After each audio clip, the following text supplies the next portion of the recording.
Halo, selamat datang di Sapa Indonesia Malam, saudara. Kejaksaan Agung serahkan uang pengganti kerugian negara dalam kasus korupsi CPO senilai 13 triliun rupiah ke negara.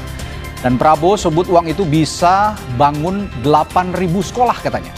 Dan informasi lain di Sapa Indonesia Malam masih soal Prabowo Subianto. Hari ini 20 Oktober tepat setahun pemerintahan Prabowo Gibran. Bagaimana capaian dan tantangan di bidang hukum dan demokrasi? Dua isu ini akan jadi sajian utama Sapa Indonesia Malam kali ini. Saya masih Serta Rigan. Dan saya Radi Saputro. Kita jelang segera Sapa Indonesia Malam hari ini.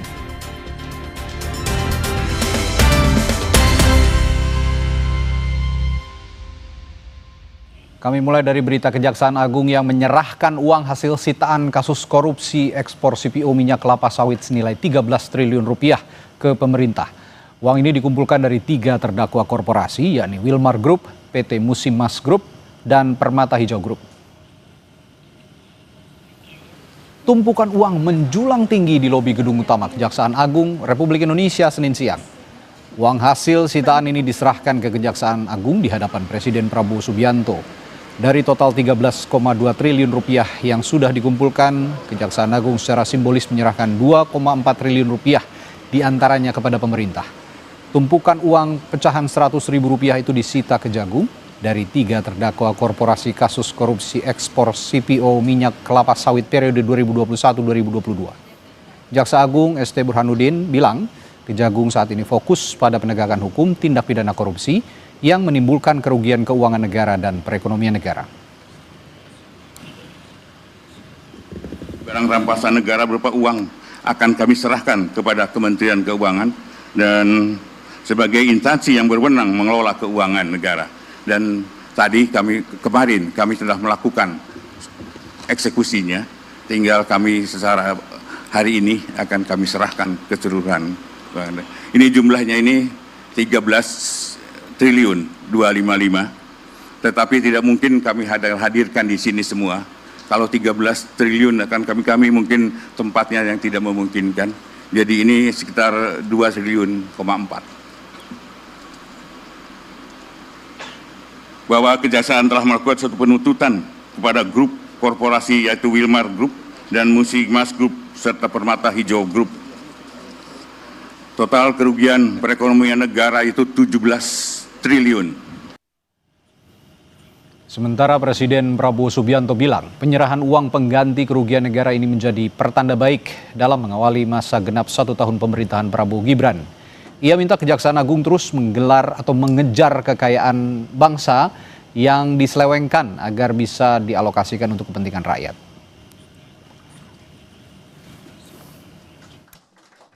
Kebetulan ini pas 1 tahun saya dilantik sebagai presiden.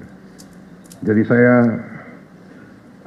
merasa ini istilahnya tanda-tanda baik. Di hari 1 tahun saya menyaksikan pemerintah Indonesia, kejaksaan sebagai bagian dari pemerintah Indonesia memperlihatkan dan membuktikan kepada rakyat kerja keras, kerja yang gigih, yang berani, sehingga bisa membantu negara menyelamatkan kekayaan. Ingat, kalau kita lihat ini sama dengan 8.000 sekolah kita perbaiki. 5 juta nelayan bisa hidup. 5 juta dengan uang yang ada di sini. Saya ini greget, saya ingin kalau bisa kita kejar lagi itu ya, kekayaan yang diselewengkan. Sorotan lainnya, saudara, mahasiswa dari berbagai kelompok menggelar unjuk rasa memperingati 1 tahun pemerintahan Prabowo Gibran di kawasan Patung Kuda, Jakarta. Mereka menyampaikan sejumlah tuntutan terkait program Prabowo Gibran. Pemerintah pada hari ini anda ke depan ikuti kata-kata dari komando. Salah satu kelompok yang menggelar aksi adalah mahasiswa dari BEM UI. Mahasiswa mengusung 8 tuntutan yang dinamakan Asta Cita Milik Rakyat. Beberapa tuntutannya antara lain penghentian tindakan represif dan kriminalisasi terhadap rakyat, wujudkan sistem ekonomi yang pro rakyat, penyediaan pendidikan gratis dan berkualitas, Mahasiswa menyoroti anggaran fantastis MBG yang dinilai belum transparan serta dominannya peran aparat dalam struktur program gizi nasional.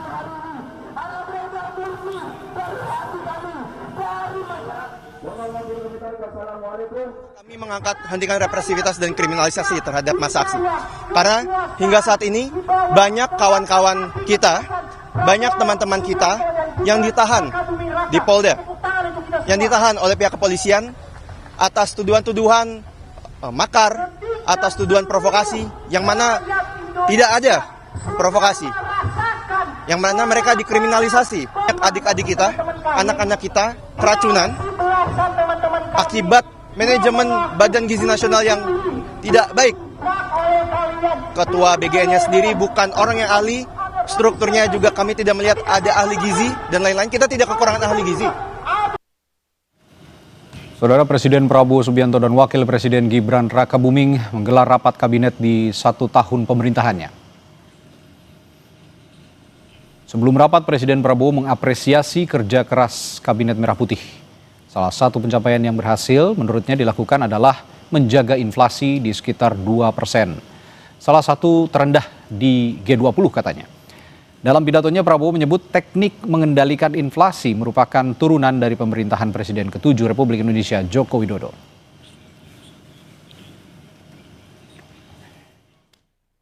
Energi, pangan sangat rawan terhadap ketidakpastian geopolitik dan geoekonomi ini.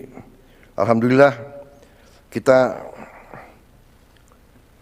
mampu menjaga pertumbuhan ekonomi masih tetap tinggi dibandingkan seluruh dunia. Kita berada di 5%. Di antara negara G20, kita salah satu yang tertinggi dalam kondisi sekarang. Ya. Kita mampu menjaga inflasi di sekitar 2%. Salah satu terendah di G20. Ini juga berkat hasil kerja keras kita semua. Kita punya teknik-teknik memantau dan mengendalikan inflasi, saya kira yang kurang diajarkan di fakultas-fakultas ekonomi dunia. Dan ini saya harus katakan salah satu teknik mengendalikan inflasi yang dirintis oleh pendahulu saya, Presiden Joko Widodo. Harus kita akui, mungkin pengalaman beliau sebagai wali kota, sehingga beliau dengan teliti bisa menemukan bagaimana memantau dan mengendalikan inflasi. Ini jangan dianggap remeh. Banyak negara yang hebat pertumbuhannya, inflasinya sangat luar biasa. Dan untuk mengetahui capaian apa saja dalam 1 tahun pemerintahan Prabowo Gibran, kita akan tanyakan pada jurnalis Kompas TV Alfania Rizky dan juru kamera Yohan Bagja dari Istana Kepresidenan Jakarta. Alfa, lalu apa saja yang disampaikan Presiden Prabowo dalam rapat kabinet 1 tahun pemerintahannya ini tadi?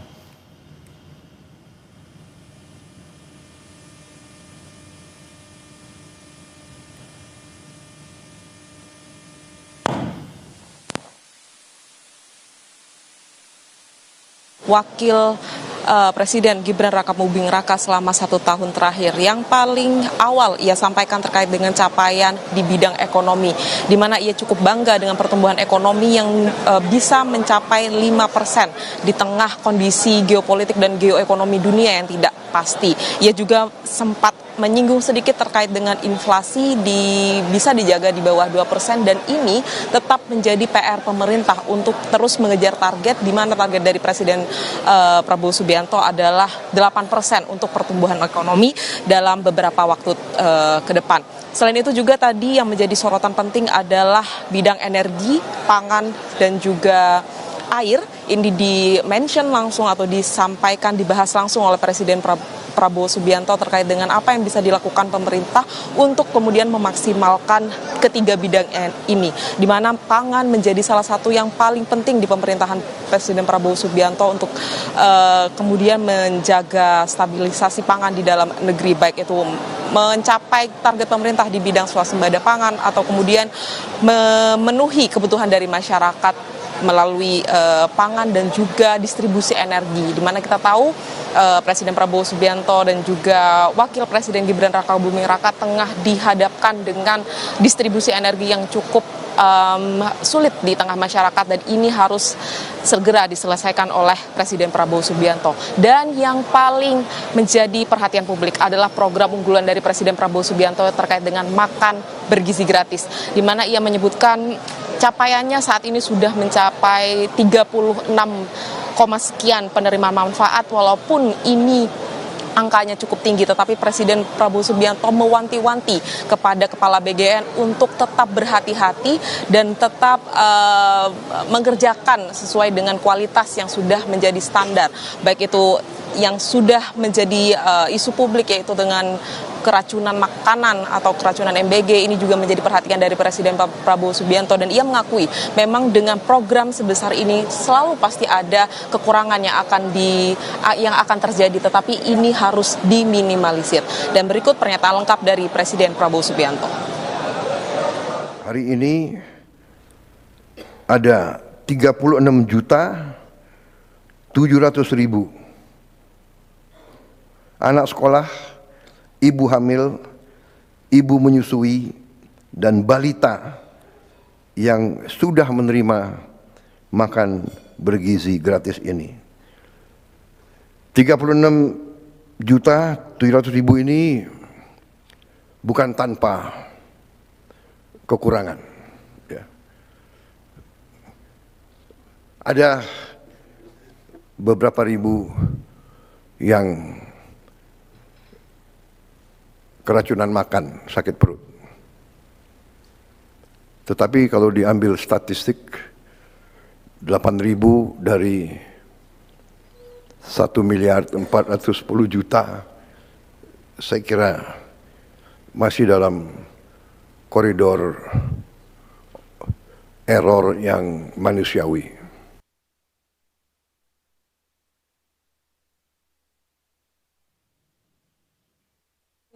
Yang terdampak keracunan MBG ini menjadi perhatian dari Presiden Prabowo Subianto, meski ia mengakui ini merupakan error yang dilakukan dari program besar yang ia sampaikan, tetapi tetap saja ini adalah nyawa manusia yang harus segera ia selesaikan atau menjadi pekerjaan rumah pemerintah untuk dicari solusinya seperti apa. Dan dari capaian yang sudah disampaikan oleh Presiden Prabowo Subianto, Radi dan juga saudara, ada beberapa catatan juga selain tadi MBG, yaitu juga tadi pertumbuhan ekonomi dan juga kurangnya tenaga. Baik, Alfa Nia Rizky, mohon maaf saya potong, dan terima kasih laporannya langsung dari Istana Kepresidenan. Dan sekarang kita akan menyimak terlebih dahulu kumandang azan maghrib untuk wilayah Jakarta dan sekitarnya berikut ini.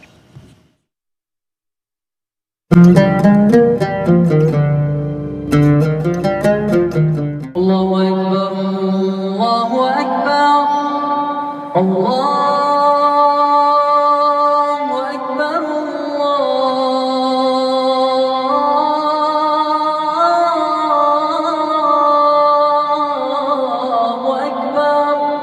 أشهد أن لا إله إلا الله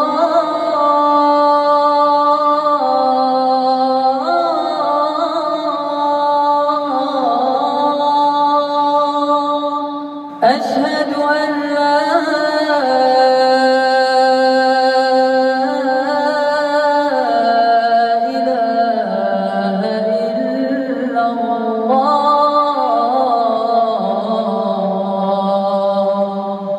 أشهد أن محمدا رسول الله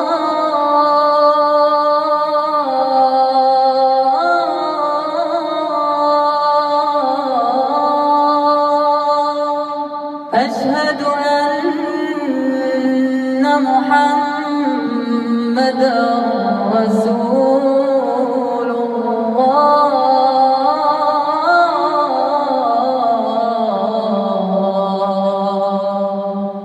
حي على الصلاة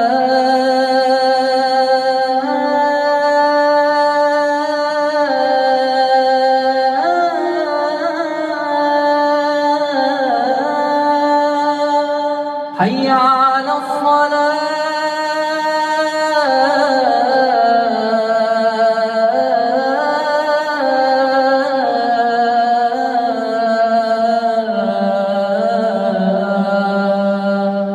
حي على الفلاح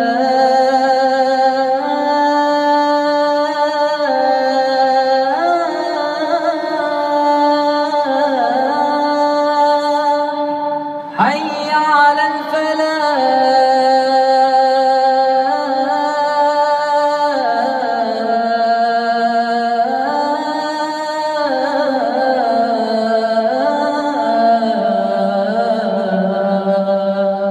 الله أكبر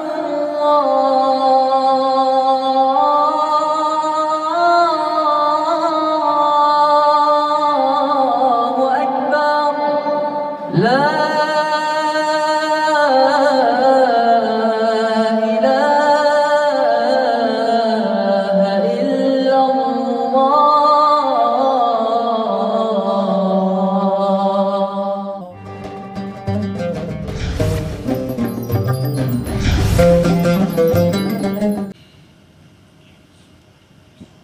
Dan kami ucapkan selamat menunaikan ibadah sholat maghrib untuk Anda yang menunaikannya di wilayah Jakarta dan sekitarnya. Kami lanjutkan berita di Sapa Indonesia Malam, Saudara. Dari 1 tahun pemerintahan Prabowo Gibran, Kementerian Koordinator Bidang Perekonomian menggelar forum diskusi capaian 1 tahun kinerja Kabinet Merah Putih. Forum ini jadi ajang diskusi antara pemerintah dan pengamat perekonomian untuk menilai sejauh mana program ekonomi yang telah berjalan, pertumbuhan ekonomi nasional yang ditetapkan pemerintah sebanyak 8%. Jadi kunci untuk menurunkan tingkat pengangguran dan kemiskinan, sekaligus menjadi penentu keberhasilan program pemerintah ke depan.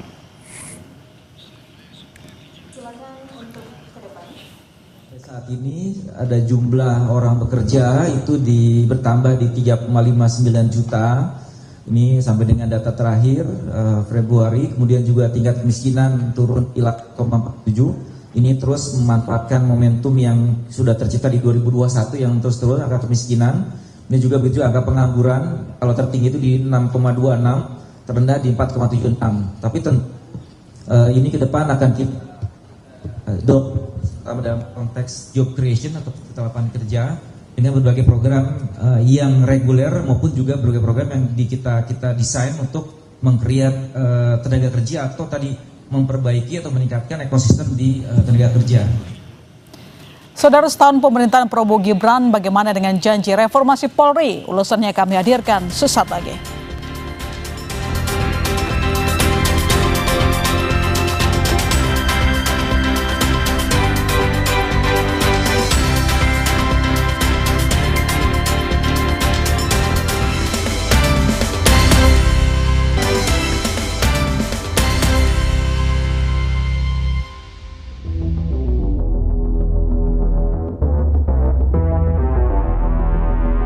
Itu menyembunyikan sesuatu, itu enggak menyembuhkan akar dari masalah.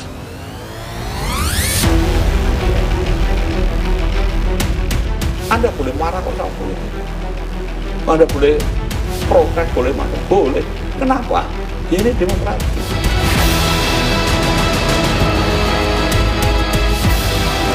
Kebijakannya transparan, tindakannya transparan, gaya hidupnya transparan, anggarannya transparan, kan selesai.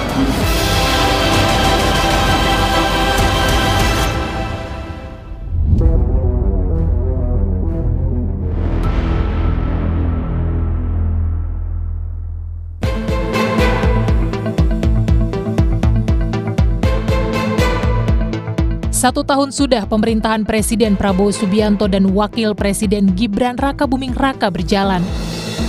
Setahun yang penuh dengan kerja keras, penataan kebijakan, dan ujian kepercayaan publik. Namun di balik stabilitas ekonomi yang dijaga, masih ada janji yang belum ditepati, yakni membentuk tim reformasi Polri. Akhir Agustus 2025, ribuan orang turun ke jalan menyuarakan 17 tuntutan utama dan 8 tambahan yang kemudian dikenal sebagai tuntutan 17+8. Salah satu yang disorot menagih janji perubahan dan arah baru dalam tubuh kepolisian agar Polri kembali menjadi pelindung, bukan malah menyulitkan warga.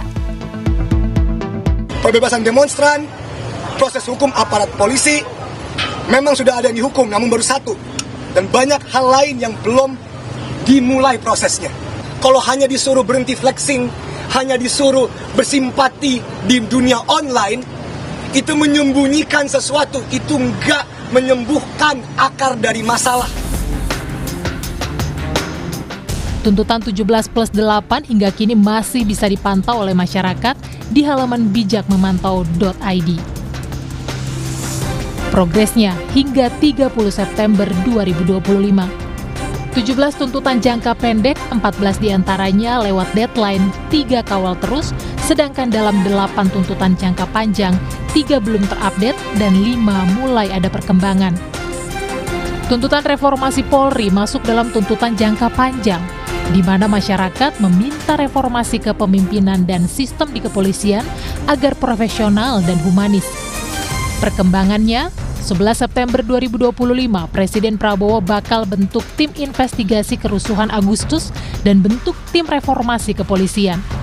18 September, Presiden Prabowo siapkan kepres terkait bentukan tim reformasi Polri yang rencananya akan dilantik dalam waktu dekat.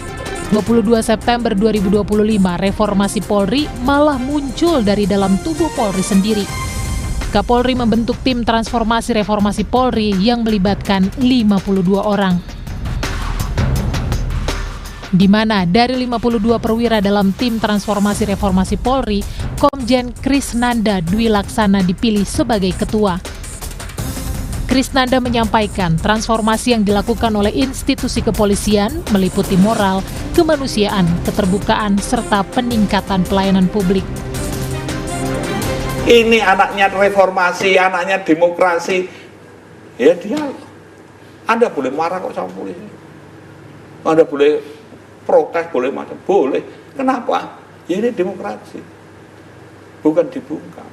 Prinsipnya itu cara mengimplementasikan sesuaikan dengan konteks dan corak masyarakat budaya. Agar polisi selalu berusaha bagaimana diterima, didukung dan dianggap menjadi bagian dari kehidupan masyarakat yang dilayani. Polisi bekerja dengan Profesor Satipto mengatakan O2H, otak, otot dan hati nurani. Tapi saya balik lagi H2O, hati nurani dulu pakai otak dan juga ototnya karena mau tidak mau. Aksi Agustus lalu bukan sekedar demonstrasi rutin. Itu adalah simbol dari kegelisahan publik bahwa reformasi belum selesai, bahwa kepolisian belum sepenuhnya kembali ke jati dirinya sebagai pelindung dan pengayom. Janji Kapolri pada masyarakat, tim reformasi Polri bentukannya akan melaksanakan rekomendasi-rekomendasi yang diusulkan untuk membuat tubuh Polri semakin amanah. Harapan dibentuknya Komisi Reformasi Kepolisian, tentunya Polri juga mempersiapkan tim internal di dalam untuk kemudian melakukan evaluasi terhadap seluruh program yang sudah kita laksanakan, sehingga kemudian pada saatnya nanti masukan-masukan perbaikan yang diberikan pada kita segera bisa kita tindak lanjut. Di tengah gelombang tuntutan publik untuk melakukan reformasi di tubuh kepolisian, satu tim telah dibentuk dari internal institusi. Dan disinilah publik melihatnya. Langkah ini masih dianggap setengah hati. Saya khawatir kalau komisi ini atau tim reformasi atau tim transformasi reformasi Polri ini tidak melibatkan unsur masyarakat, justru akan membuat pihak kepolisian tidak dapat melihat dirinya sendiri. Kan terkadang ketika kita melakukan evaluasi diri, kita sendiri tidak bisa melihat apa kesalahan kita, apa kelemahan kita. Perlu pihak luar untuk melihat kita, melihat apa yang salah dalam tubuh kepolisian. Jadi kalau dikatakan polisilah yang paling tahu masalah di polisi, ada benarnya, tetapi kadang-kadang banyak salahnya gitu. Justru dari pihak masyarakatlah yang paling bisa merasakan apa yang dilakukan oleh pihak kepolisian dalam pelayanan pelaporan. Beda hal dengan anggota Komisi 3 DPR RI yang meminta masyarakat untuk berbaik sangka atas pembentukan tim reformasi Polri oleh Kapolri. Anggota Komisi 3 DPR Sudison Tandra tidak mempermasalahkan anggota tim yang diisi personel Polri asal transparan. Kita berbaik sangka bahwa institusi Polri mau bergerak, ya kan? Nah, itu. Sehingga kita berharap reformasi ini benar-benar dapat membawa institusi Polri ke step yang berikut. Penting adalah transparansi tadi. Ya, apakah internal atau eksternal bagi saya nggak penting. Yang penting transparansi. Ya, kami minta transparan. Transparansi itu dalam bentuk apa? Artinya segala macam kebijakannya transparan, tindakannya transparan, gaya hidupnya transparan, anggarannya transparan, kan selesai. Tim reformasi Polri bentukan Presiden Prabowo yang dijanjikan belum juga terbentuk. Istana hanya terus merespons, akan, dan akan. Baik Mensesnek maupun wakilnya bilang tim reformasi Polri yang akan dibentuk Presiden Prabowo Subianto akan segera dibentuk dan nantinya akan bersinergi dengan tim akselerasi transformasi reformasi bentukan Polri. Komite Reformasi Kepolisian. Minggu depan Minggu depan akan dilantik? Iya, akan diumumkan dan dilantik oleh Bapak Presiden. Anggota-anggota 9 anggota itu ya Pak? Duh, kok sudah tahu 9? Sudah dapat bocoran ya? Tim yang reformasi itu, Presiden tetap akan membentuk tim reformasi.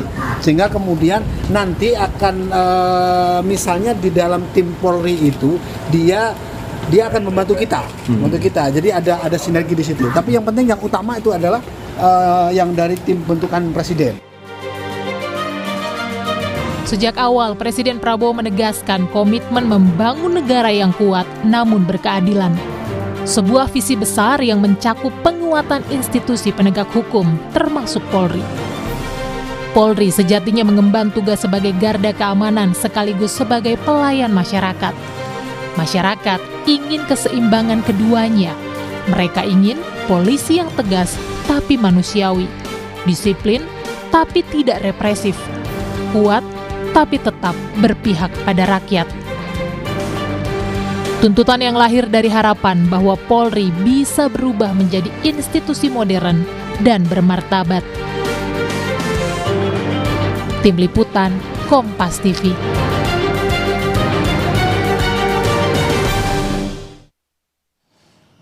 Setahun Prabowo Gibran, bagaimana capaian dan tantangan di bidang hukum dan demokrasi? Kami hadirkan perbincangannya setelah jeda di Sapa Indonesia Malam. Tetaplah bersama kami.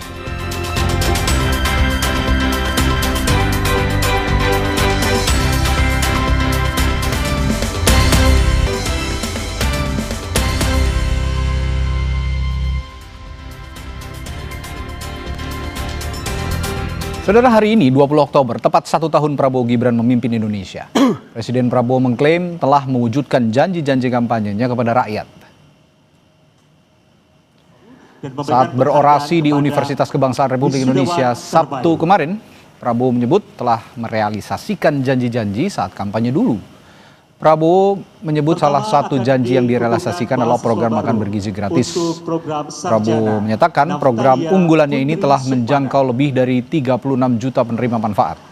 Program lain yang telah direalisasikan antara lain Sekolah Rakyat, Koperasi Merah Putih, dan Cek Kesehatan Gratis.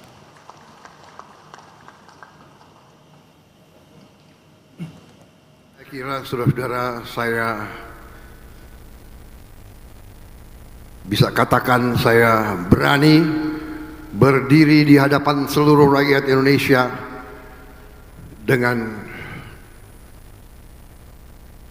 percaya diri karena kita telah buktikan kepada seluruh bangsa dan seluruh dunia bahwa kita dapat menghasilkan apa yang kita janjikan kepada rakyat.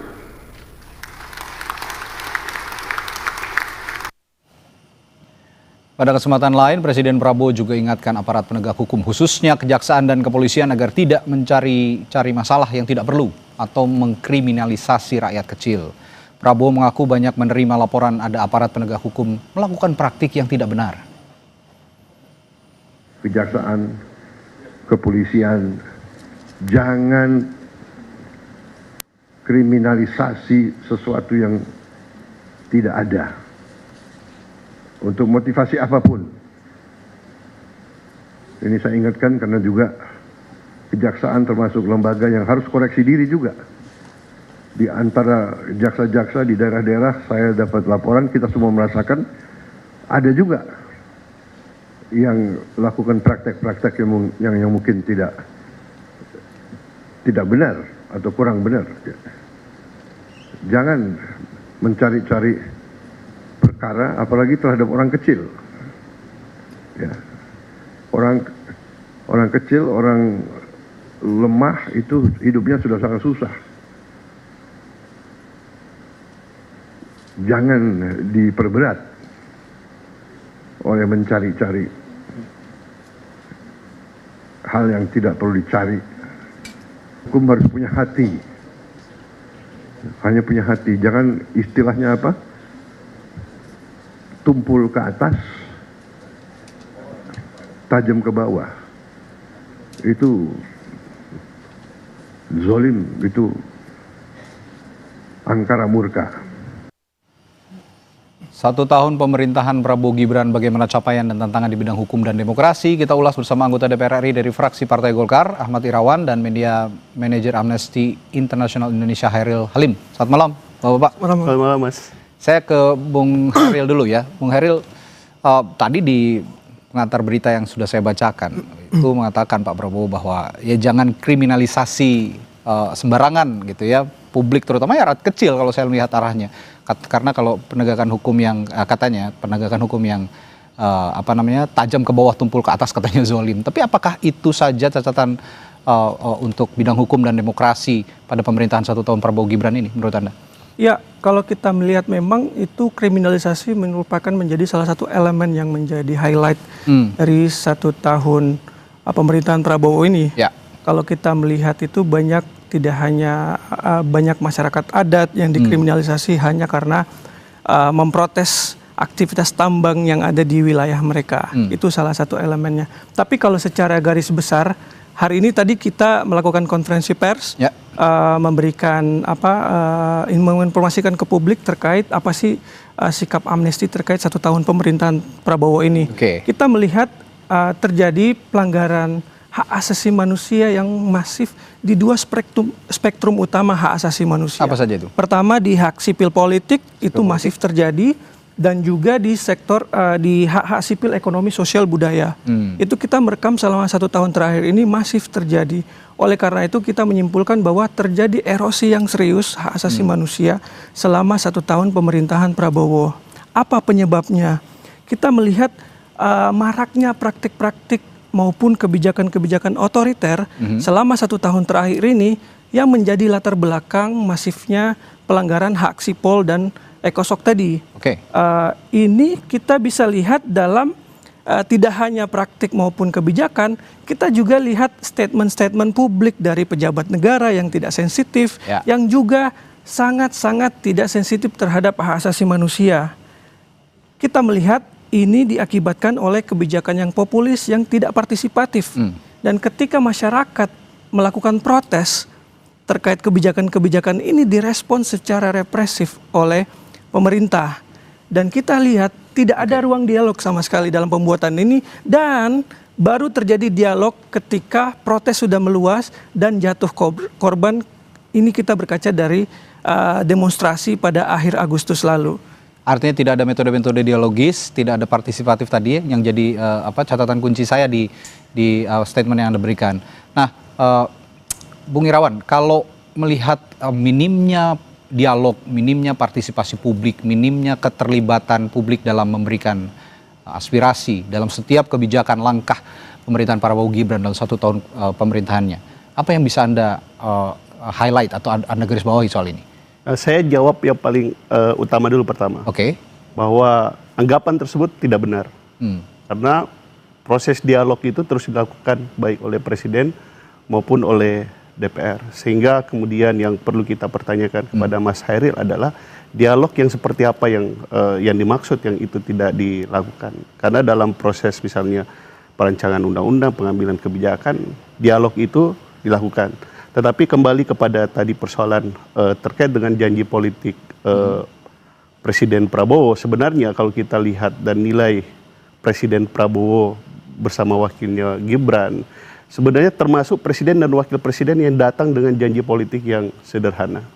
Rakyatnya nggak boleh lapar, generasi penerusnya harus cerdas. Itulah kemudian terimplementasi dari konsep dalam makanan bergizi gratis, sekolah rakyat, dan itu tergambar dari program-program yang kemudian telah masuk dalam APBN kita ke depan. Nah, kaitannya dengan kita bicara terkait dengan tadi hak asasi manusia atau human rights yang tadi dibagi dalam dua rumpun besar, kaitannya dengan misalnya yang pertama adalah hak sipil dan politik maupun hak ekonomi sosial budaya. Kalau kita bicara 1 tahun terakhir pemerintahan Prabowo Gibran, termasuk yang paling prinsip dan fundamental dalam hak asasi manusia kita kan pelaksanaan misalnya pilkada setelah beliau dilantik sebagai presiden dan wakil presiden. Di situ hak untuk memilih dan hak untuk dipilih warga negara terjamin. Terus hak terkait dengan contoh misalnya makanan bergizi gratis itu kan bagian dari pemenuhan hak ekonomi sosial budaya warga negara. Terus ketiga misalnya kaitannya dipersoalkan tadi gambaran besar kaitannya dengan peristiwa katakanlah kriminalisasi yang disampaikan tadi terkait dengan konflik-konflik agraria. Nah saat ini dan terakhir misalnya kalau Bapak mengingat DPR sedang membentuk satu pansus yang disebut dengan Badan Pelaksana Penyelesaian Konflik Agraria dan itu harus kita tunggu bagaimana kemudian pansus tersebut jalan dalam menyelesaikan persoalan-persoalan tersebut. Jadi harus diperjelas pelanggaran hak asasi manusia yang mana dan bentuknya seperti apa. Kalau menurut Anda metode dialogis, keterlibatan publik, partisipasi publik dalam mengambil keputusan itu sudah diakomodasi oleh pemerintahan ini. Lalu yang terjadi beberapa bulan kemarin, demonstrasi besar-besaran sehingga memakan korban.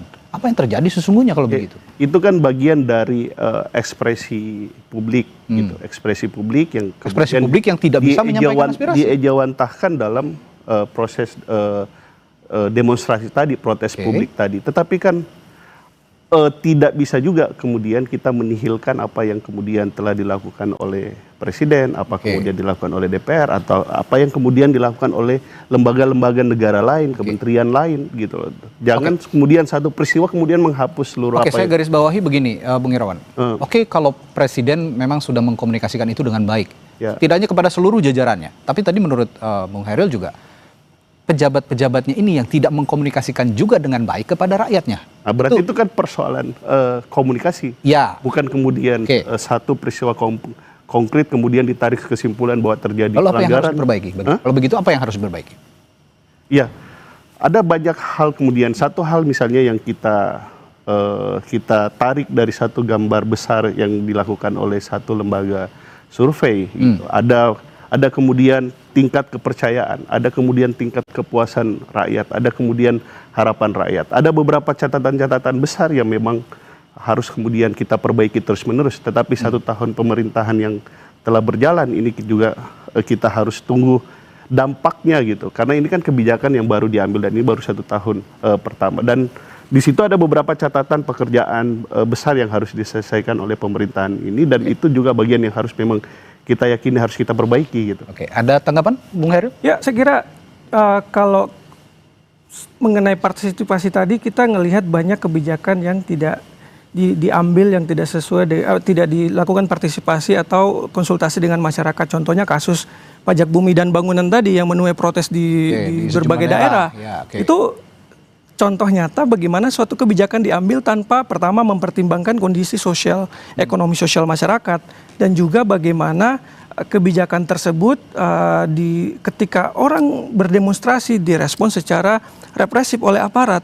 Kami mencatat dalam 3 demonstrasi besar selama pemerintahan Prabowo ini 1 tahun ini, kami mencatat ada sekitar 5.000 orang menjadi korban penggunaan kekuatan yang berlebihan oleh aparat ketika berdemonstrasi dalam menolak Undang-Undang TNI pada bulan Maret, pada Hari Buruh, dan pada bulan Agustus kemarin. Itu hanya dari contoh-contoh demonstrasi yang besar. Bagaimana dengan demonstrasi-demonstrasi yang tidak termonitor? Di situ banyak juga terjadi pelanggaran.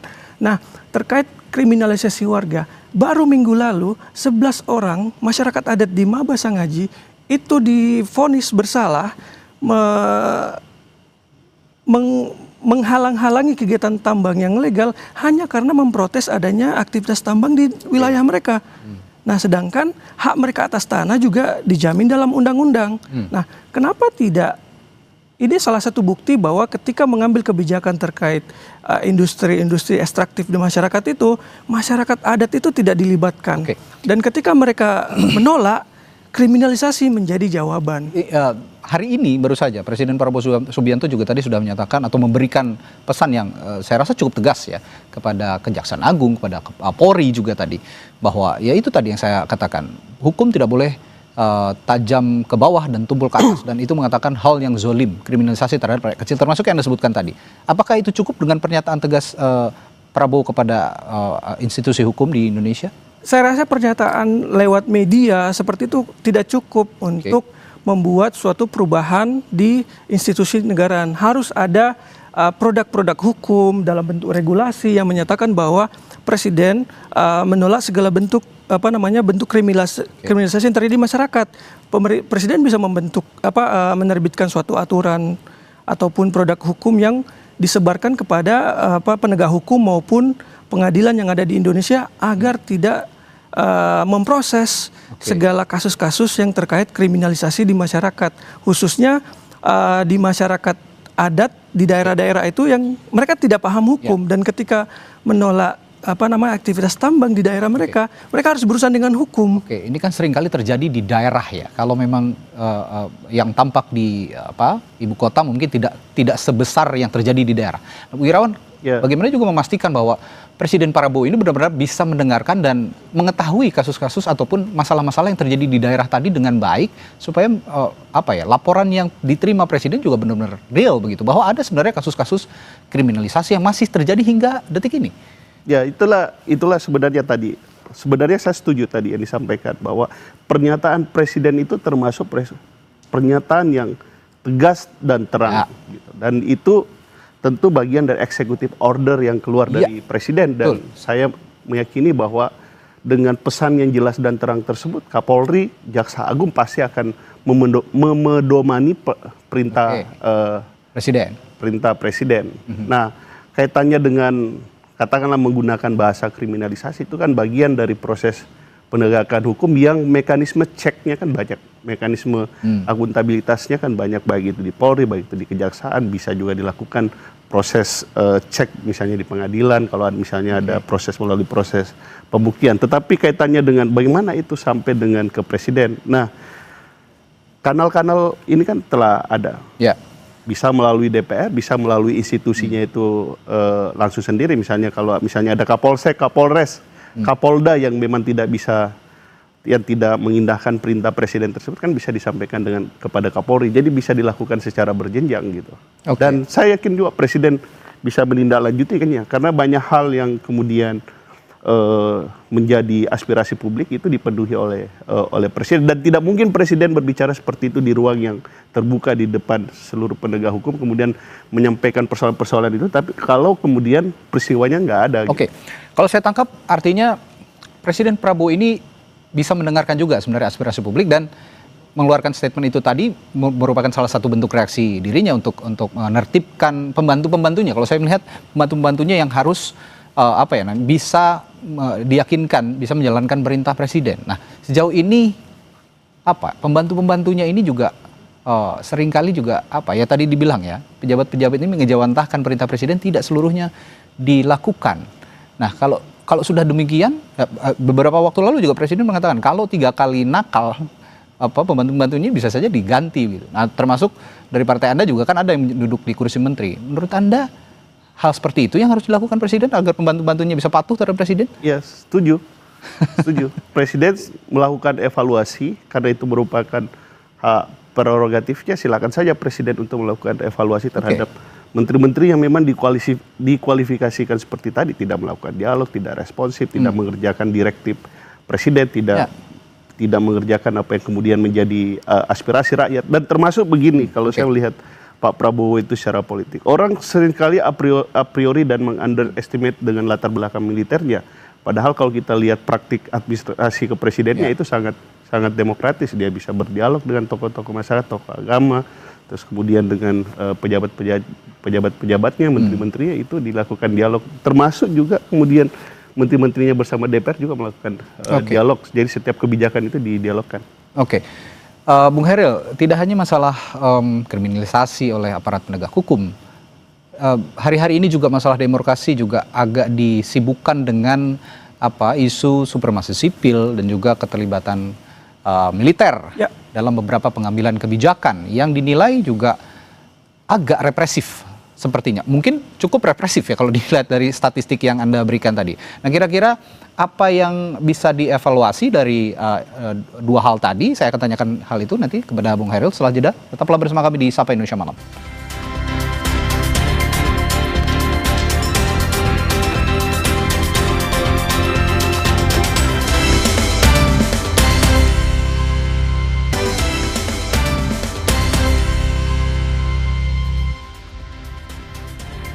Kalau tadi kita sudah bahas catatan hukum dan demokrasi, tapi ada juga singgungan soal itu, soal supremasi sipil dan keterlibatan instansi militer dalam setiap pengambilan kebijakan pemerintahan Prabowo Gibran. Saya tadi bertanya ke Bung Hairil, ada catatankah soal supremasi sipil dan keterlibatan instansi militer ini tadi? Jadi memang salah satu highlight penyebab dari pelanggaran HAM yang saya sebutkan tadi di dua spektrum tadi itu memang salah satu kita meng-highlight adanya meningkatnya militerisasi ruang sipil dalam 1 tahun terakhir. Ini sebenarnya yang sudah terjadi sebelumnya tapi makin meningkat setelah revisi Undang-Undang TNI pada Maret lalu.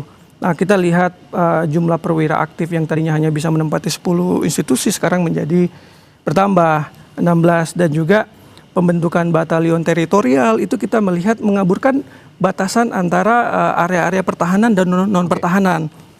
Jadi selain itu kita juga lihat TNI terlibat dalam kerja-kerja non-pertahanan, terlibat dalam ekonomi, dalam pemproduksian obat, terlibat dalam bertani di masyarakat, dan bahkan mengurusi PSN di lapangan. Jadi ini semua merupakan salah satu apa yang kita sebut gejala militerisasi ruang sipil yang menyempitkan ruang sipil itu sendiri, yang dimana ini bisa menimbulkan pertanyaan besar terkait di mana supremasi sipil sebenarnya di dalam pemerintahan Prabowo ini.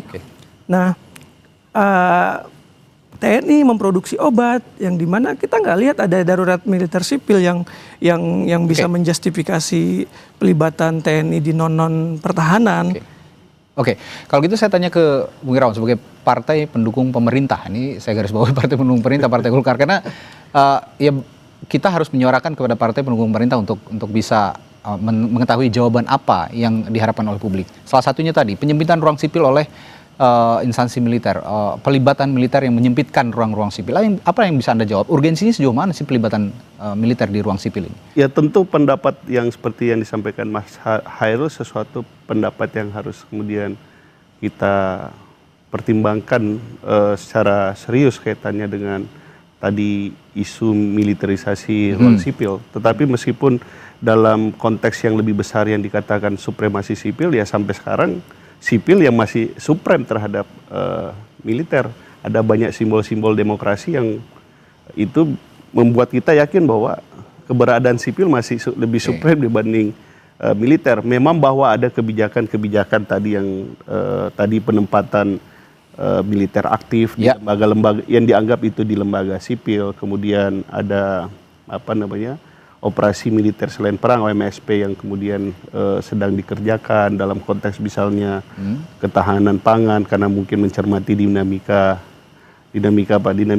global atau apapun lah itu, tetapi presiden menganggap, pemerintah menganggap bahwa itu sesuatu yang relevan untuk kita lakukan. Tetapi yang paling prinsip bagi kami di Partai Golkar melihat bahwa yang dilakukan oleh pemerintah pada saat ini itu masih dalam batasan yang telah memang disepakati dalam undang-undang, termasuk misalnya penempatan militer aktif di lembaga-lembaga yang dimaksud oleh Mas Hairil tadi itu masih boleh. Tapi pertanyaan publik juga ada yang menyinggung kemana arahnya dengan pelibatan militer di ruang publik ini tadi? Ya nggak kemana-mana. Itu kan dalam rangka konteks penguatan pertahanan kita gitu loh. Dalam konteks pertahanan kita ya mungkin saja bahwa karena saya tidak terlalu detail terkait dengan isu pertahanan tersebut. Mungkin aja ketahanan pangan itu bagian dari kekuatan pertahanan kita yang memang kalau kita lihat dinamika global ya itu perlu. Karena kalau bicara konteks pertahanan negara, ini ancaman dari luar bukan dari dalam kan begitu kira-kira. Ancaman dari luar, tapi kan kita nggak tahu sewaktu-waktu ancamannya seperti apa, derajat ancamannya seperti apa, dan dalam konteks itu kan kita harus siap dengan segala sesuatu yang kemungkinan bisa terjadi. Masih normal menurut Bung Irawan, bagaimana?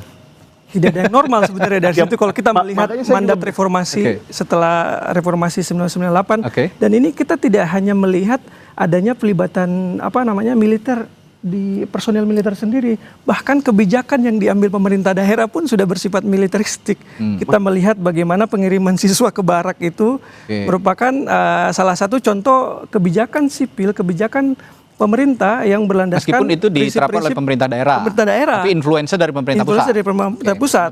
Dan kita juga melihat adanya penerapan jam malam bagi siswa yang melanggar hak untuk bergerak bagi siswa itu sendiri, dan juga adanya pelarangan demonstrasi, surat edaran Kementerian Pendidikan agar siswa sekolah tidak terlibat demo, padahal hak untuk menyampaikan aspirasi itu bahkan diakui oleh PBB sebagai salah satu proses pembentukan kognisi anak.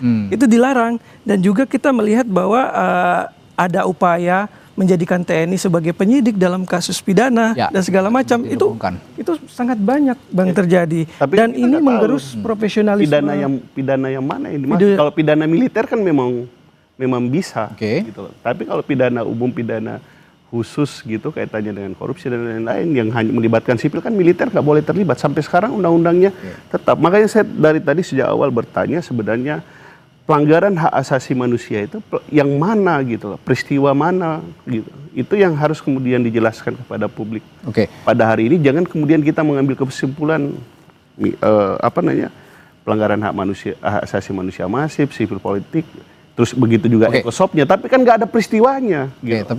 Tapi ukurannya? Diskusi kita akan terlalu panjang jika memang harus membeberkan ini. Ya satu aja yang kemudian yang harus dijelaskan kepada kita. Ya memang itu dilakukan oleh presiden, oleh pemerintah yang memang sifatnya terstruktur dan sistematis yang disebut dengan tadi pelanggaran terhadap human rights tersebut. Kan nggak ada. Dan bahkan kalau kita mau objektif melihat yang dilakukan oleh pemerintahan ini, Kementerian Hak Asasi Manusia kan baru pertama kalinya ada dalam pemerintahan ini. Tapi apakah bergerak efektif? Ya itu kan kita nggak tahu yang pasti. Karena itu di Komisi 13 ya. Saya tidak mengetahui detail rincian apa yang Bung Hairil juga ada catatan, silakan. Kami ada catatan terkait Kementerian HAM itu kalau kita ngelihat kasus pelanggaran kebebasan beragama di Cidahu kemarin, itu ada upaya dari Kementerian HAM untuk menangguhkan penahanan 7 tersangka yang melakukan perusakan rumah ibadah, retreat itu. Dan akhirnya walaupun pada akhirnya kebijakan tersebut dianulir setelah adanya kritik dari masyarakat luas. Jadi kita tidak melihat, jadi institusi seperti Kementerian Hak Asasi Manusia itu tidak menjalankan fungsinya dengan baik. Tapi bagaimana dengan penangkapan para aktivis? Ini yang paling terdekat. Yang peristiwa Agustus kemarin ada sejumlah aktivis yang hingga saat ini masih ditahan. Sikap pemerintah kan jelas. Kalau aksi demonstrasinya, protes publiknya itu memang murni dalam rangka memang memperjuangkan aspirasi publik, tuntutannya, dilepas. Tapi kalau dia misalnya ada dugaan tindak pidana, itu harus kemudian dilakukan pemilahan oleh kepolisian. Kan jelas Presiden juga memintanya seperti itu. Menko Hukum dan HAM juga memintanya seperti itu. Itu jelas sikap pemerintah jelas, sikap Presiden jelas, sikap kepolisian jelas. Nah, dalam konteks supremasi sipil, demokrasi, penetapan hak-hak sipil, dalam konteks politik ya, saya lihat di parlemen ini kan sebenarnya tidak ada oposisi, relatif tidak ada oposisi, Bung Irawan sekarang ini, termasuk juga partai-partai yang sebelumnya pada saat pemilu presiden atau pemilu lalu berseberangan dengan pemerintahan dengan Prabowo Subianto, saat ini juga relatif landai-landai saja. Nah, kira-kira bentuk pengawasannya bagaimana kalau memang tidak terlalu tajam lagi seperti sebelum-sebelumnya begitu, di periode-periode sebelumnya? Kalau itu sih, ya kalau pendapat saya itu kan berarti kan kemampuan presiden dalam melakukan konsolidasi politik yang membuat partai-partai juga akhirnya ikut untuk mendukung dia gitu. Tetapi bukan berarti bahwa dukungan kami terus kemudian menghilangkan daya kritis parlemen terhadap presiden. Itu juga terus dilakukan. Makanya kemudian kami selalu mencari-cari apa yang kemudian misalnya tadi ada dugaan pelanggaran hak asasi manusia, terus hak sipil politik, ekosop. Padahal kalau kita bicara misalnya 1 tahun pemerintahan tadi, salah satu hak sipil politik yang paling signifikan itu adalah perlindungan hak dipilih dan memilih, terus kemudian penegakan hukum yang adil, terus ekonomi sosial budaya. Justru makanan bergizi gratis kan bagian dari pemenuhan hak ekonomi sosial budaya, meskipun undang-undang dan konvensi PBB mengatakan itu dilakukan secara progresif, memenuhi sesuai dengan kemampuan negara. Tapi kan Prabowo berusaha dengan apa yang kemudian ruang yang tersedia untuk memenuhi janji-janji politiknya, itu kan bagian dari upaya memenuhi hak ekonomi sosial budaya tadi. Tapi ya tadi, dalam konteks konsolidasi politik iklimnya yang sekarang ini terjadi, termasuk di parlemen lah kita katakan. Menurut Anda masih sehat dengan iklim demokrasi kita ke depan? Jadi memang ini tidak sehat kalau kita melihat bagaimana peran parlemen itu tidak menjadi pengontrol terhadap kinerja pemerintah. Yang kita lihat di publik itu, di tayangan-tayangan di publik kita melihat bagaimana kebijakan-kebijakan pemerintah ini tidak terlalu diskrutinise, tidak terlalu ibaratnya tidak terlalu di-challenge begitu. Di-challenge oleh parlemen kita sekarang. Cenderung banyak hanya sebagai rubber stamp ataupun menjadi tukang stempel dari kebijakan pemerintah. Ini peran parlemen yang harus diperkuat sebenarnya. Kalau tanpa peran parlemen yang kuat, kita akan mengalami erosi atau regresi demokrasi yang lebih jauh lagi. Ini yang menjadi catatan serius kita juga. Kita melihat bahwa maraknya pelanggaran-pelanggaran HAM yang terjadi ini, yang diakibatkan oleh kebijakan pemerintah itu juga akibat salah satunya kurangnya pengawasan dari parlemen sendiri. Ya, fungsi pengawasan itu sendiri yang saat ini juga entah bagaimana saya melihatnya setiap hari publik makin ragu dengan parlemen. Kira-kira apa yang bisa didorong setidaknya oleh Partai Golkar lah di parlemen? Ya, kami kan yang di peristiwa Agustus itu kan membuat parlemen itu melihat ke dalam. Bukan hanya fraksi Golkar, tapi kan juga fraksi-fraksi lain seperti yang disampaikan oleh pimpinan DPR. Banyak hal yang terus kita dorong untuk kita perbaiki gitu. Kaitannya dengan satu misalnya proses yang terjadinya check and balance antara legislatif dan eksekutif. Nah, makanya kemudian ya mohon maaf, dengan segala hormat saya menghormati pendapat Mas Hairil tadi, tetapi menurut saya berbeda gitu. Justru tidak ada istilah rubber stamp bahwa DPR sekedar stempel. Buktinya kami misalnya di Golkar, walaupun kami adalah partai koalisi, kami juga melakukan kritik terhadap makanan bergizi gratis, bahwa teknis persiapannya, teknis penyalurannya dan lain-lain itu harus diperbaiki oleh pemerintah gitu loh. Begitu juga mungkin partai-partai lain, saya tidak membaca ya. Tetapi dialog-dialog kritik tersebut selalu ada hadir di parlemen. Kritik gitu disampaikan, tapi tindak lanjut dari pemerintah apakah juga diawasi secara terus-menerus? Pasti ditindaklanjuti secara terus-menerus. Tapi yang pasti bahwa sebenarnya wilayah dari eksekusi program itu kan wilayah dari eksekutif. Bagi kami legislatif adalah bagaimana mendorong kebijakan ini misalnya pro rakyat, terus sesuai dengan undang-undang, kemudian anggarannya ada, dan itu kami awasi implementasi programnya. Memang ini kan misalnya makanan bergizi gratis ini kan satu program yang baru yang memang ada banyak hal teknis-teknisnya yang harus kita perbaiki gitu. Jadi menihilkan peran parlemen dalam proses bernegara kita menurut saya kurang tepat. Karena buktinya ada gitu.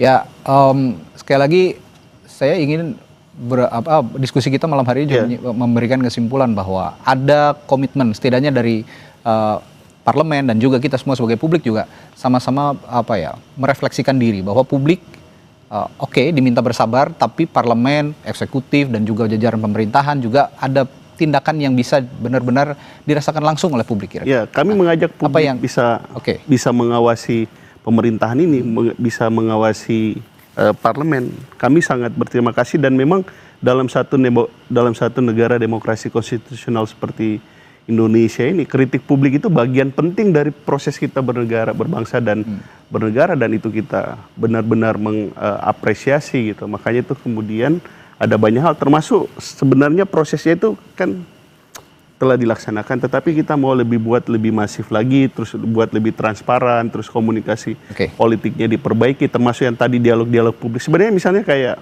amnesti kan sangat dilibatkan misalnya dalam pembahasan RUU TNI gitu. Terus kemudian tidak sangat, Bang. Tapi kan itu misalnya sudah yang kurang ke Mahkamah Konstitusi itu kan bagian dari proses civil rights yang memang dijamin oleh negara dan konstitusi. Tapi beginilah, Bung Irawan ini adalah perwakilannya rakyat, tapi Bung Hairil juga sebagai penyambung lidah rakyat dengan menginventarisasi masalah-masalah yang ada di lapangan. Tapi pertanyaan saya selanjutnya, masih ada harapan nggak? Kita masih punya 4 tahun untuk melihat kinerja pemerintahan Prabowo Gibran. Masih ada harapan nggak? Terutama di bidang hak asasi manusia dan supremasi sipil dan demokrasi.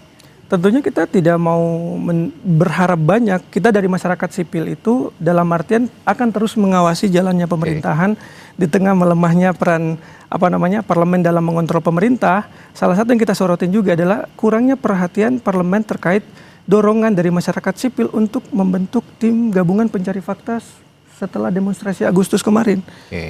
Dan kita lihat tidak ada dorongan dari parlemen. Akhirnya pemerintah juga merasa tidak ada kritik dari parlemen sendiri. Akhirnya termasuk pemerintah menolak. transformasi Polri yang kemarin sempat digaungkan. Iya. Itu salah satu bagian dari aksi demonstrasi kemarin sebenarnya kan? Iya, tapi tim gabungan pencari fakta itu tidak dibentuk walaupun setelah terjadi pertemuan dengan Gerakan Nurani Bangsa itu ada informasi dari presiden bahwa presiden setuju untuk membentuk tim independen, dan akhirnya ditolak dan tidak terjadi. Jadi kita melihat untuk kedepannya masyarakat sipil akan terus mengawal jalannya pemerintahan, khususnya untuk 4 tahun ke belakang, dan kita juga meminta karena kalau kita melihat data yang kita rilis tadi dari Amnesty ini, ada 200 lebih pembela HAM yang mengalami kekerasan, mengalami serangan selama 1 tahun pemerintahan Prabowo ini. Ini datanya konkret. Dan ketika peran parlemen melemah dan masyarakat sipil mengambil peran untuk mengawasi pemerintahan lebih banyak, dan disitulah pembela HAM itu mengalami serangan ataupun kriminalisasi di masyarakat. Pertanyaan sama kepada Bung Irawan terakhir untuk penutup, singkat saja. Jadi kami masih punya harapan sebagai publik, atau harapan itu sama sekali sudah sirna? Wajib. Karena ya bernegara ini kan satu proses yang proses yang tidak selesai. Saya ingin menyampaikan dalam forum yang terhormat ini bahwa 1 tahun ini pemerintah ini sebenarnya banyak hal yang sudah on the right track yang dilakukan. Memang kemudian sebagian publik melihat ada yang masih kurang. Sebagian publik mungkin sudah lebih, tapi dalam perspektif melihatnya satu kebijakan tersebut dalam perspektif yang berbeda. Dan itu biasa dalam satu negara demokrasi. Tetapi saya ingin meyakinkan dari apa yang kemudian dilakukan oleh Presiden beserta Wakil Presiden, ini sudah on the right track, dan menurut saya sebenarnya paling benar dan paling cocok dalam negara demokrasi itu kalau DPR bersama kekuatan masyarakat sipil ini kerjanya bareng gitu. Itu yang kita harapkan dan harus diwujudkan. Dan kita juga sebenarnya berharap itu gitu. Tapi jangan jalan sendiri-sendiri. Iya, jangan jalan sendiri-sendiri, dan kita harus punya trust gitu, bahwa tidak ada yang lebih baik dan lebih benar pendapatnya dibanding masih ada 4 tahun ke depan. Semoga kita masih punya harapan untuk bisa menyaksikan atau merasakan impact yang benar-benar dirasakan langsung oleh masyarakat, termasuk kita semua yang ada di sini, bahwa kebijakan pemerintahan Prabowo Gibran ini bisa benar-benar dirasakan langsung oleh publik dengan program-program prioritas yang sudah dicanangkan, dan ini masuk dalam janji politik pada saat pemilu presiden 2024 yang lalu. Baik, terima kasih anggota DPR dari fraksi Partai Golkar, Ahmad Irawan, dan juga Media Manager Amnesty International Indonesia Hairil Halim yang sudah bersedia juga hadir di Sapa Indonesia Malam untuk berbagi perspektifnya. Selamat malam, sampai jumpa lagi Bapak. Malam Mas. Sampai jumpa. Saudara, gudang styrofoam di Pondok Aren, Kota Tangerang Selatan, Banten terbakar. Jangan kemana-mana, kami punya informasinya sesaat lagi.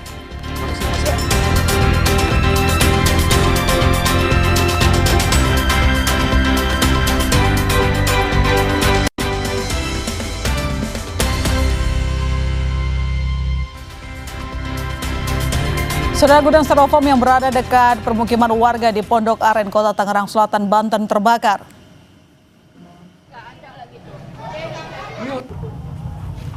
Inilah rekaman video amatir warga yang merekam dari dalam gudang semakin membesar hingga mengeluarkan kepulan asap hitam. Kebakaran yang terjadi sekitar pukul 2.46 siang diduga akibat korsleting listrik yang kemudian terjadi percikan api hingga menyambar ban styrofoam yang mudah terbakar. Proses pemadaman sempat terkendala, banyaknya warga yang menghalangi akses jalan karena ingin menonton peristiwa kebakaran.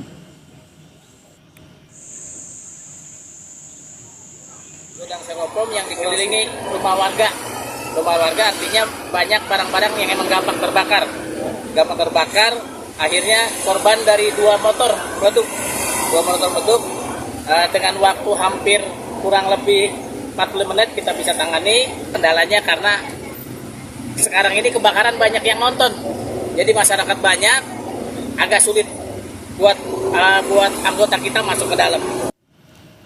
Sorotan lainnya, saudara, sejumlah fasilitas pendidikan di berbagai daerah masuk dalam bagian program hasil terbaik cepat instruksi Presiden, di mana program ini salah satunya merevitalisasi sarana dan prasarana SMK Negeri 3 Banda Aceh. Tujuannya untuk meningkatkan kualitas pendidikan.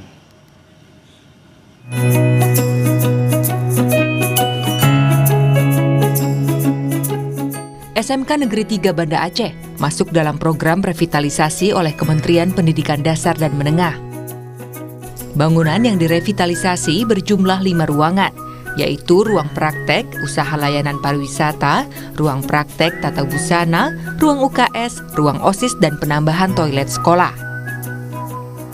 Pelaksanaan revitalisasi di SMK Negeri 3 Banda Aceh ini menunjukkan progres yang baik dan masih sesuai target sejak dimulai Juli 2025 lalu. Pengerjaannya kini sudah mencapai 80% lebih.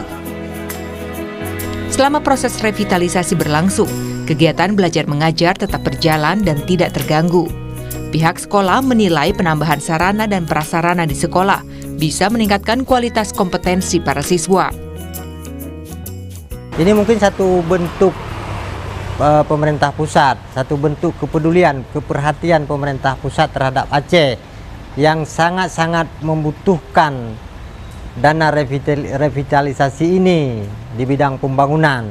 Dan pemerintah Aceh di bawah Dinas Pendidikan Provinsi sangat mengharapkan pemerintah pusat melanjutkan revitalisasi ini di tahun berikutnya. Adanya bantuan revit ini, kita punya lab, anak bisa belajar di labnya dan mungkin menjadi motivasi untuk dia untuk bisa setelah selesai sekolah, mereka di SMK, mereka bisa tidak melanjutkan tapi bisa mandiri, bisa bekerja setelah selesai dari SMK Negeri 3 Banda Aceh ini.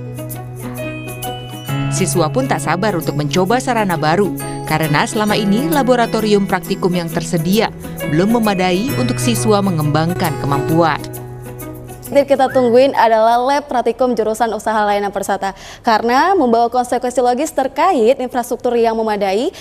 Saat ini kita belum memiliki lab praktikum yang memadai, dan pastinya karena adanya bantuan revitalisasi pembangunan lab praktikum, pastinya kami menunggu untuk dapat terselesaikan secara cepat karena bisa sampai ke internasional. Nanti lebih semangat lagi nih kalau misalnya labnya selesai.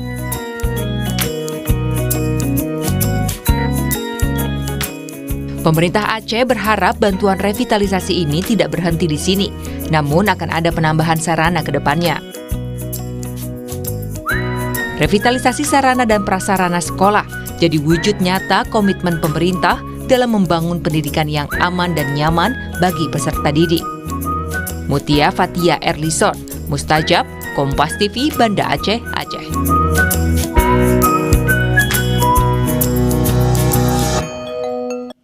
Kita ke sorotan lain. Kapolri Jenderal Listio Sigit mengatakan ada 400.000 orang yang mendaftar sebagai ojol Kamtibmas di wilayah Jabodetabek.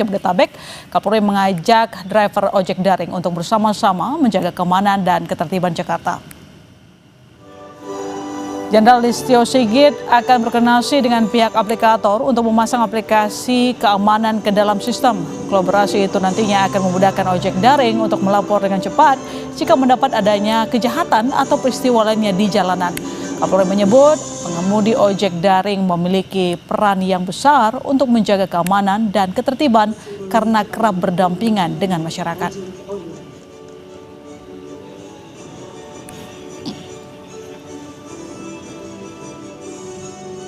Peran teman-teman ojol tentunya akan sangat penting bagi Polri untuk bisa bekerja sama dalam upaya-upaya melakukan pencegahan kejahatan, antara lain memberikan informasi terkait dengan peristiwa-peristiwa kejahatan ataupun peristiwa-peristiwa lain yang terjadi yang ada di lapangan yang perlu diinformasikan kepada kepolisian sehingga kepolisian bisa kemudian melakukan langkah cepat, respon cepat terhadap peristiwa-peristiwa yang terjadi. Menteri Komunikasi dan Digital Mutia Hafidz meresmikan 1.194 titik kampung internet yang tersebar di 5 provinsi.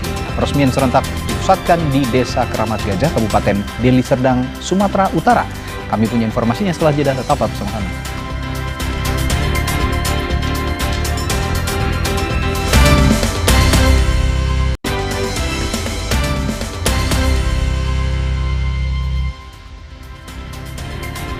Anda kembali menyaksikan Sapa Indonesia Malam. Saudara Menteri Komunikasi dan Digital Mutia Hafidz meresmikan 1.194 titik kampung internet yang tersebar di 5 provinsi. Peresmian serentak dipusatkan di Desa Keramat Gajah, Kabupaten Deli Serdang, Sumatera Utara.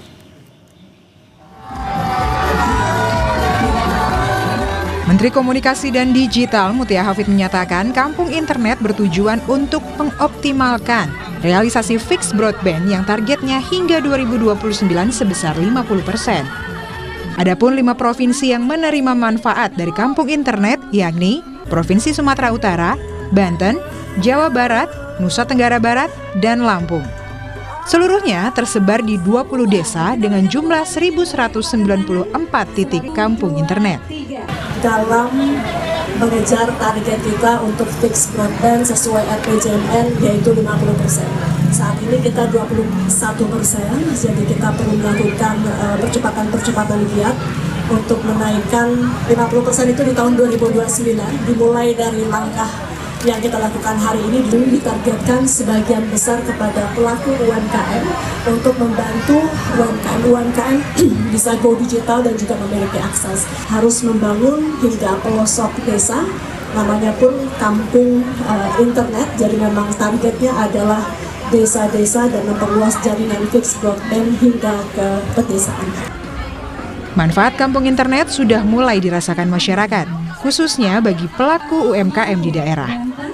Nurjana, salah satu warga Desa Keramat Gajah mengaku sangat senang dengan adanya program kampung internet yang memudahkan proses pemasaran produk UMKM miliknya. Kalau dulu sebelum ada internet, kita masih jualan secara offline. Setelah masuknya internet gratis di desa kami, menurut saya bisa dikenal masyarakat luas dan sampai keluar provinsi. Dan sampai sekarang online dan offline-nya lancar terus, alhamdulillah. Bantuan akses internet melalui kampung internet diberikan selama 12 bulan dengan harapan menjadi pendorong awal bagi desa dan pelaku UMKM memanfaatkan teknologi digital secara berkelanjutan. Melalui peluncuran kampung internet, Menteri Komdiji Mutia Hafidz mengajak seluruh masyarakat agar dapat menggunakan fasilitas ini dengan baik dan bijak. Tim Liputan Kompas TV. Ya, untuk membahas seberapa besar peran Komdiji dalam capaian profil internet di Indonesia sepanjang tahun 2025 dan prediksinya di tahun depan, saat ini kita sudah bergabung dengan Ketua Asosiasi Penyelenggara Jasa Internet Indonesia atau ABJI, Arif Angga. Selamat Malam, Malam, Mas Mbak Ilona. Arif. Oke, tadi berita baik dari Komdigi 5 provinsi artinya adalah ingin memeratakan internet. Pun dari data Abji saya lihat pengguna penetrasi internet itu di tahun ini 80,66%, ini naik dibandingkan tahun lalu. Tapi sayangnya kalau dia lebih dalam lagi terdapat ketimpangan antar wilayah dalam penetrasi internet. Nah, data ini sudah dapat memuaskan kita atau sebenarnya masih banyak hal yang perlu kita koreksi? Oke, sebelumnya tentunya kita perlu mengapresiasi juga langkah Bu Menteri seperti yang berita tadi bagaimana beliau menginisiasi untuk menyediakan kampung internet. Ya, di 1194 lokasi di 5 provinsi. Tentu langkah ini perlu kita apresiasi juga, langkah dari Bu Menteri dan Komdigi untuk mendorong pemerataan akses internet di Indonesia. Seperti hasil survei Abji 2025 betul, hari ini pengguna internet Indonesia adalah sekitar 80,6% dari masyarakat Indonesia. Dan itu cukup besar untuk wilayah Indonesia yang dimana belum semua infrastruktur internet itu beredar ya. Jumlah ini meningkat sekitar 1% sih. Kalau dari tahun sebelumnya dan tahun sebelumnya lagi 78%. Tapi kalau dibilang 5 tahun terakhir, sebenarnya ini meningkat sangat signifikan. Apalagi didorong oleh era pandemi COVID-19, di mana kalau saya kalkulasi peningkatannya itu sebelumnya itu masih di angka 70 kecil ya, sekarang udah 80%. Jadi sebenarnya dalam 5 tahun terakhir ini lebih dari 10% peningkatan dari pengguna internet Indonesia. Tapi balik lagi, memang kalau dibilang ketimpangan ini belum merata seluruhnya. Tetap Jawa menjadi peringkat nomor 1 pengguna internet Indonesia, lebih dari 60% pengguna internet di Pulau Jawa. Lanjut Sumatera, Kalimantan, dan juga sisanya ada di wilayah timur Indonesia. Ini tentunya masih menjadi PR kita bersama, karena kalau di Jawa, Sumatera, dan Kalimantan penetrasi pengguna sudah lebih dari 90% semuanya, tapi untuk di wilayah timur masih ada beberapa wilayah, terutama di Papua, masih di bawah 70%. Ini memang menjadi satu hal yang tentunya ke depan perlu kita dorong bersama, bukan hanya dari kita para penyelenggara jasa internet, tapi juga dengan Komdigi kita terus berdiskusi dan berkolaborasi bagaimana ke depan kita punya program-program untuk memeratakan akses internet di seluruh Indonesia. Dengan fakta yang ada, kadang kan kita memang sangat membanggakan. Misalnya dari data di Asia Tenggara, Indonesia itu penetrasi internetnya tertinggi gitu. Patut dibanggakan, tapi dengan fakta kalau kita lebih dalam lagi seperti tadi disampaikan oleh Mas Arif, masih banyak PR yang harus kita lakukan. Lantas apa strategi kolaboratif antara pelaku industri dan pemerintah, mungkin khususnya Komdigi, mempercepat pemerataan akses digital, jadi semua masyarakat Indonesia bisa merasakan manfaat ketika berkenalan atau mungkin menggunakan lebih produktif digital, ruang digital? Jadi ada 2 hal sih sebenarnya. Pertama, bagaimana penetrasi nomor 1. Saya juga tentunya melihat Komdigi juga memikirkan tentunya hal itu. Seperti kita tahu bersama, belum lama ini Komdigi juga mengeluarkan frekuensi baru 1,4 GHz yang memang tujuannya setahu saya untuk mendorong peningkatan penetrasi internet, terutama di wilayah-wilayah yang belum terjangkau. Dan juga itu juga hal yang baik karena memang menyediakan harga yang relatif affordable untuk masyarakat ke depannya di bawah 150.000 yang saya bagi seperti itu. Tentu ini perlu kita apresiasi bagaimana berarti selama ini juga Komdigi memikirkan bagaimana mendorong pemerataan akses di Indonesia ya. Nah, balik lagi. Sekarang jumlah ISP di Indonesia cukup banyak, Mbak Ilona. Per hari ini ada sekitar anggota Abji ada sekitar 1.380 lebih. Mungkin hari ini 1.400 ya, sekitar itu ya kurang lebih penyelenggara jasa internet di Indonesia. Tapi memang ada satu kendala yang masih perlu kita pikirkan. Walaupun ada hampir 1.400, tapi internet Indonesia ini belum merata sampai ke pelosok-pelosok. Karena mereka ini memang masih banyak beroperasi di kota-kota besar saja. Memang ada yang kota-kota kecil sudah ada ya akhir-akhir ini, tapi memang belum menyeluruh, belum merata. Ini yang memang lagi kita pikirkan bersama, bagaimana langkah ke depan kita membuat roadmap bersama, tentunya antara para pelaku industri dan juga Komdigi, bagaimana ke depan kalau bisa, tadi Bu Menteri sampaikan 2029, penetrasi fixed broadband lebih dari 50%. Karena per hari ini setahu kami, data yang kami himpun, penetrasi fixed broadband Indonesia masih di bawah 20%. Kita 18, anggaplah 18-20%. Ini masih jauh di batas rata-rata negara-negara di kawasan maupun di beberapa dunia lain ya.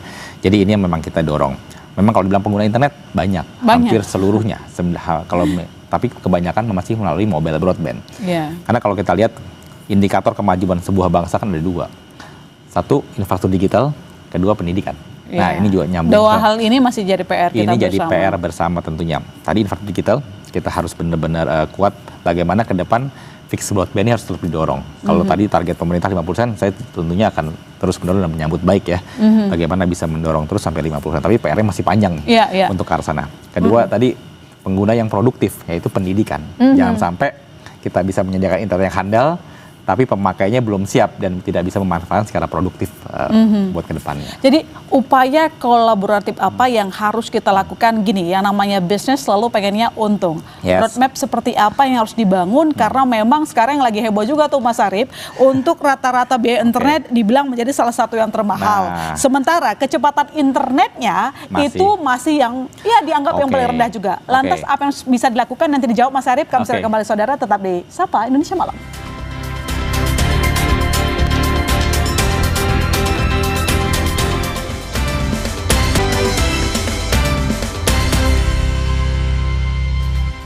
Kembali ke pertanyaan tadi, Mas Arief, di tengah fakta belum semua wilayah Indonesia menikmati akses internet, dan di tengah fakta pula bahwa biaya internet masih mahal, termasuk yang paling mahal di dunia, kemudian tapi kecepatan internetnya termasuk yang paling rendah di dunia. Jadi roadmap seperti apa yang dibutuhkan, baik regulator dan kerjasama dengan industri? Ya, akhir-akhir ini kita banyak diskusi dengan Kementerian Komdigi, terutama dalam hal moratorium. Kita sadar, kok penyelenggaranya banyak banget, tapi kok kualitasnya katanya nomor 9 dari 10 negara di ASEAN. Iya, kenapa kira-kira? Karena kan sebenarnya dari data juga kita lihat orang itu konsumtif loh dalam menggunakan internet berjam-jam. Pertama, Indonesia ini kan luas banget. Infrastruktur digital kita terutama di wilayah timur ini masih kurang, terutama kabel laut dan lain-lainnya. Kedua, kalau untuk di wilayah yang padat, banyak banget pemainnya. Di Jawa sendiri kita mungkin data sekitar hampir 900 pemain. Akhirnya apa? Akhirnya persaingan sangat ketat sebenarnya, Mbak Ilona.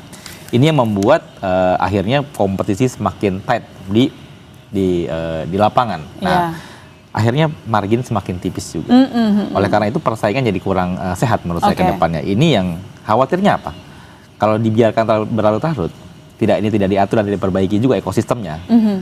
Khawatir saya para pemain ISP ini tidak bisa alih teknologi dengan cepat.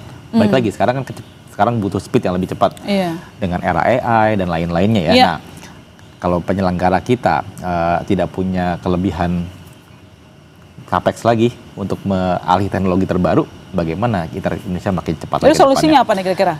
Kemarin Abji sendiri mendorong ke Komdigi, kita diskusi banyak hal bagaimana kita mendorong perapihan dari industri, terutama moratorium dari izin ISP sendiri.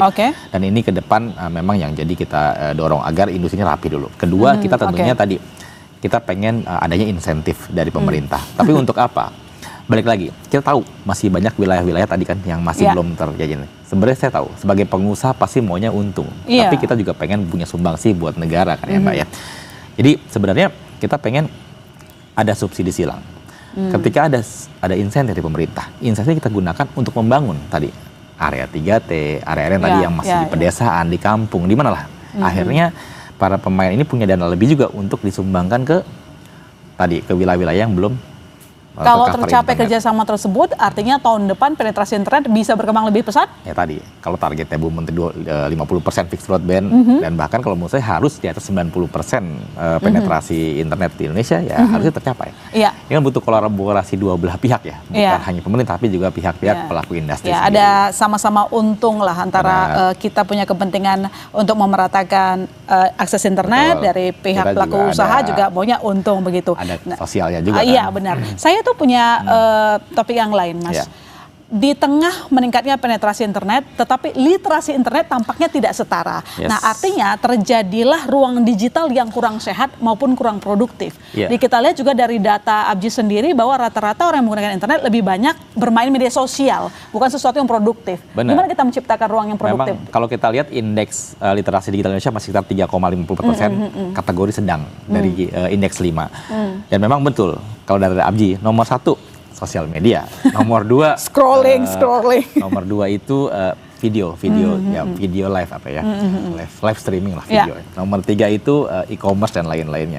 Masih sebenarnya nomor dan sisanya masih hal-hal yang jujur games dan lain-lainnya, bukan hal-hal yang sifatnya mungkin produktif. Jadi saya bilang tadi kan infrastruktur digital, Kedua adalah pendidikan. Ya. Ini kata kuncinya, karena infrastruktur digital tanpa pendidikan juga percuma. Ya. Pendidikan nggak ada infrastrukturnya juga ketinggalan. Jadi emang ini dua hal yang memang perlu dielaborasi ke depan.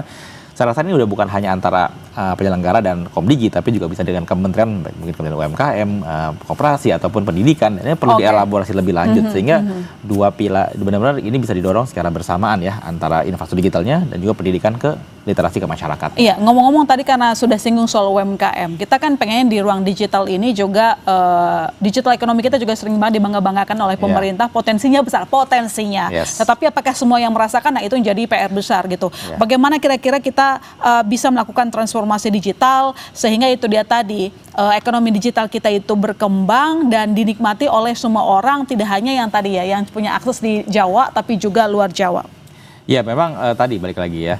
Memang ini yang tantangan, jadi potensinya besar, bagaimana mereka bisa ikut menggunakan dan merasakan manfaat teknologi yang ada.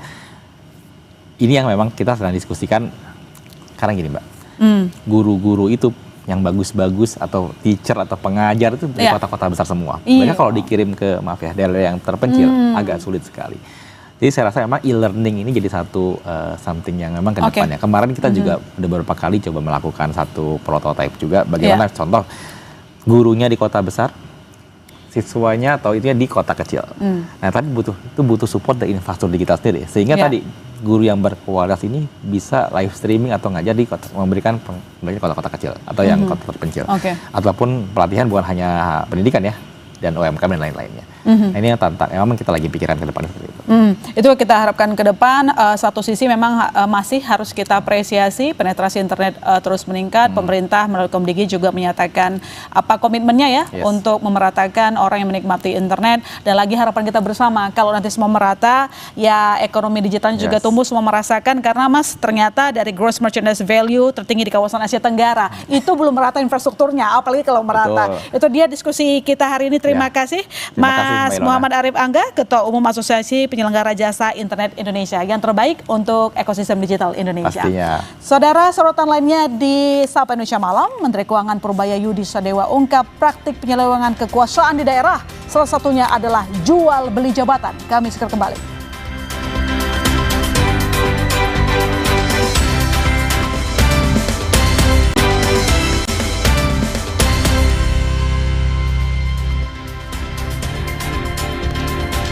Menteri Keuangan Purbaya Yudi Sadewa mengungkap masih terjadi praktik penyelewengan kekuasaan di daerah.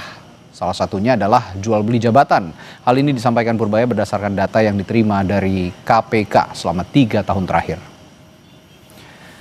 Banyaknya kasus penyelewengan di daerah menurut Purbaya menunjukkan reformasi tata kelola dalam pemerintah daerah masih belum selesai. Dalam keterangannya Purbaya menyoroti sumber kasus penyelewengan di daerah, diantaranya jual beli jabatan, gratifikasi hingga intervensi pengadaan. Ia menambahkan jika penyelewengan itu tidak dihentikan, maka program pembangunan di daerah akan terhambat hingga rentan terjadi pembocoran anggaran. Menkyu Purbaya pun meminta kepala daerah agar memperbaiki tata kelola dalam kurun waktu 2 kuartal ke depan. Masih banyak kasus di daerah, dari suap audit BPK di Sorong dan Meranti, jual beli jabatan di Bekasi, sampai proyek fiktif BUMD di Sumatera Selatan. Artinya reformasi tata kelola ini belum selesai. Nah, ini memang belum aman. Coba tolong perbaiki 2 triwulan ke depan deh. Jadi saya bisa ngomong ke atas. Kalau enggak, saya dimarahin juga kalau ngomong. Kalau saya kan paling penting, untuk saya yang penting adalah ekonominya bergerak. Dan bergeraknya merata, bukan di pusat aja. KPK bilang sumber risikonya ya masih itu aja. Jual beli jabatan, gratifikasi, intervensi pengadaan. Padahal kalau itu nggak diberesin, semua program pembangunan bisa bocor di tengah jalan. Jadi mari kita kelola uang publik dengan hati-hati, cepat dan bertanggung jawab supaya ekonomi daerah makin kuat. Informasi tadi sekaligus mengakhiri Sapa Indonesia Malam kali ini, dan kami ingatkan Anda agar jangan lupa cukupi kebutuhan air mineral Anda setiap hari dan rasakan kesejukannya. Saya masih Seltarigan. Dan saya Radi Saputro berterima kasih atas 2 jam kebersamaan Anda. Sampai jumpa.